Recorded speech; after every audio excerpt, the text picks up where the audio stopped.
మన అనుదిన జీవితాల్లో విభేదాలు నిజంగా జరుగుతాయని మీరు నిజాయితీగా అంగీకరిస్తారు. అవి మన దైనందిన జీవితంలో ఒక భాగం. కానీ ముఖ్యమైన విషయం ఏమిటంటే, ఆ విభేదాలు జరిగినప్పుడు మీరు బలంగా బయటపడతారా లేక అవి కృంగదీస్తాయా? కీడుకు ప్రతి కీడెవనికినీ చేయవద్దు. మనుషులందరి దృష్టికి యోగ్యమైన వాటిని గూర్చి ఆలోచన కలిగి ఉండుడి. శక్యమైతే మీ చేతనైనంత మట్టుకు సమస్త మనుషులతో సమాధానముగా ఉండుడి. రోమీయులకు 12:17-18 మీకొక ఉదాహరణ ఇస్తాను. మన జాతిపిత మహాత్మాగాంధీ మనందరికీ తెలుసు. దక్షిణాఫ్రికాలో ఆయన ఉన్నప్పుడు ఆయన ఒక రోజు ట్రైన్లో ఎక్కి ప్రయాణం చేస్తుండాడు. టికెట్ కొని తన సీట్లో కూర్చున్నాడు. కానీ ప్రభుత్వం విభేదించింది. వారి ఆలోచనలో భేదాభిప్రాయం కలిగింది. చివరికి ఏం జరిగిందో మీకు తెలుసు. ఆయన అక్కడి నుండి బయటికి తోయబడటం జరిగింది. తాను ప్రతిఘటించినా వారు సరైన పని చేస్తున్నామని అనుకున్నారు. వాస్తవానికి అటువంటి సంఘటన ఎవరినైనా కలతపరిచేదిగా ఉంటుంది. కాని తానింకా దృఢపడ్డాడు. తను లేదు, నేను సమానత్వం కోసం నిలబడాల్సిన అవసరం ఉందని తలచాడు. న్యాయం కోసం నిలబడాలనుకున్నాడు. ఆయన తిరిగి వచ్చి మన దేశంలో కూడా అలాంటి గొప్ప ఉద్యమాన్ని నడిపించాడు. నిజానికి ఆయన స్వాతంత్ర్య ఉద్యమాన్ని నడిపాడు. అలా మన దేశానికి స్వాతంత్ర్యం వచ్చింది. నిజానికి విభేదాలు అలా నడిపించగలవు. అది మీలో ఉండేటువంటి స్పార్క్ గొప్ప ఉద్యమాన్ని తెస్తుంది. నిజానికి ఇది చాలా మనకెంతో స్ఫూర్తిదాయకం. నేను మరొక జరిగిన సంభవాన్ని మీ ముందు ఉంచాలనుకుంటున్నాను. ఇది దాదాపు 2000 సంవత్సరాల క్రితం ఇశ్రాయిల్లో జరిగిన సంఘటన. దేవుడు మానవ రూపాన్ని ధరించి యేసుక్రీస్తుగా అవతరించాడు. ఈ భూమిపైన ఆయన నడిచాడు. వాస్తవానికి నేను వ్యక్తిగతంగా ఇశ్రాయేల్కి వెళ్లాను. అక్కడ నడిచాను. యేసయ్య నడిచిన చోట నడిచాను. ఊహించండి ఆ శక్తి, ఆ ప్రభావం.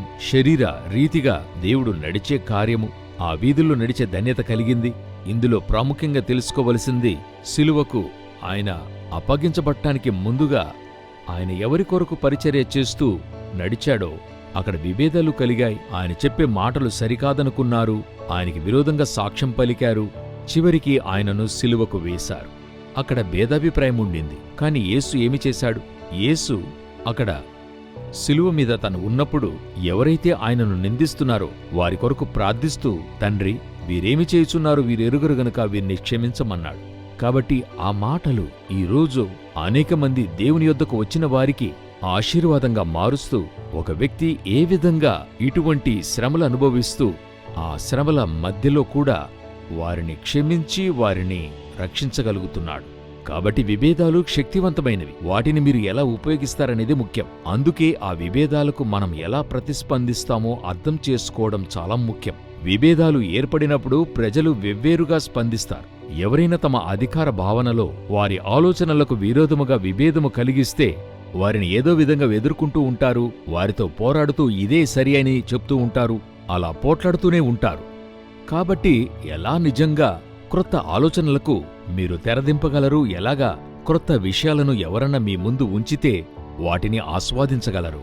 నిజంగా 2 ముఖ్యమైన విషయాలున్నాయి. మనం కొత్త ఆలోచనలకు ఎందుకు తెరవబడాలి? మొదటిగా అభిప్రాయాల ఆవశ్యకం. మనుషులు వారిని చేసిన దేవునిపై నమ్మకం ఉంచిన ఎడల ఎవరైనా ఆలోచన కలిగిన వారైతే వారు అర్హులే, మనం అంగీకరించినా అంగీకరించకపోయినా. కాని ఇతరుల అభిప్రాయము ఎంతో అవశ్యము, ఎందుకంటే వారు దేవుని సృష్టి అయి ఉన్నారు. రెండవది, మన ఆలోచనలు పరిమితి అయినవి. మన బహిర్గతం వల్ల పరిమితి, కనబడే వ్యక్తులతో బహిర్గతం, చూస్తున్న ప్రాంతాలకు బహిర్గతం, మనకెదురవుతున్నటువంటి పరిస్థితుల మధ్య బహిర్గతం. కాబట్టి ఇటువంటి బహిర్గతం కలిగిన వ్యక్తులతో మనం మాట్లాడుతూ ఉన్నప్పుడు వారి ఆలోచనలతో కూడా మనం బహిర్గతమయ్యే పరిస్థితి ఏర్పడుతుంది. కాబట్టి ఇతరుల ఆలోచనలకు మనం శ్రద్ధ వహించి ముందుకు వెళ్లడం చాలా అవసరమైనది. ఇప్పుడు మన జీవిత సందర్భాలలో మనమందరితోనూ సమాధానముగా ఉండాలని దేవుడు మనలను పిలిచాడని మనమందరము అర్థం చేసుకోవాలి. మీరు అది ఎలా నిర్వహించగలరు? వారి ఆలోచన చెప్పమనండి. ఆ ఆలోచన నచ్చకపోవచ్చు, మీరు అంగీకరించకపోవచ్చు. కాని కనీసం ఆలోచనను వినవచ్చు. మనం అలా చేసినప్పుడు నిజంగా మనం వారితో ప్రేమగా, శాంతితో, దయతో జీవిస్తున్న ఒక ఆనంద జీవితంగా మారుతుంది. ఎందుకంటే విభేదాల మధ్య మీరు జీవించడం నేర్చుకున్నారు. కాబట్టి ఆలోచనలు ఎంతో ముఖ్యమైనవి. ఇతరులిచ్చే సలహాలకు మనం తెరవబడినప్పుడు ఉపయోగపడుతుందని మనం నేర్చుకోగలం. కాబట్టి ఆలోచనకు తెరవబడి ఉండండి. ఎవరైనా సలహా ఇవ్వచ్చేమో, నిర్లక్ష్యం చేయొద్దు. ఎందుకంటే ఆ ఆలోచన మీ జీవితాన్ని మార్చగలదు, మరొక పరిమాణానికి తీసుకెళ్తుంది.